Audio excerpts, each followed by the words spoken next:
বিসমিল্লাহির রহমানির রহিম। আসসালামু আলাইকুম।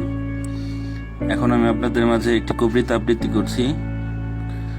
কবিতাটি আমার স্বরচিত। কবিতার নাম ধর্ষিত বাংলা। ধর্ষিত বাংলা। বাংলাদেশটা লজ্জাতে আজ মুখ লুকিয়ে কাঁদে। বাংলাতে আজ ধর্ষণ হয় সকাল দুপুর রাতে। লজ্জিত আমি জন্মেছি কেন এই বাংলাদেশে। ধর্ষক যেখানে ঘুরে বেড়ায় ভালো মানুষের বেশে। ৭১ যুদ্ধে কেন রক্ত দিলাম তবে। আমার সোনার বাংলাতে কেন এত ধর্ষণ হবে। হায়নারা আজ সুযোগ বুঝে গণধর্ষণ করে।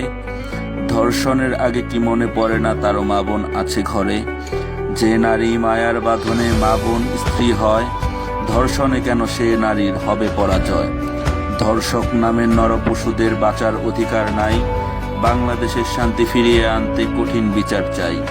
প্রশাসনের ভাইদের কাছে অনুরোধ জানাই, ধর্ষণ রুখতে ক্রসফায়ারের কোনো বিকল্প নাই। ধর্ষণ মুক্ত সোনার বাংলা হবে সেদিন বেশি দূরে নয়। ধর্ষক নই বাঙালি আমি, এই হবে পরিচয়। ধন্যবাদ সকলকে।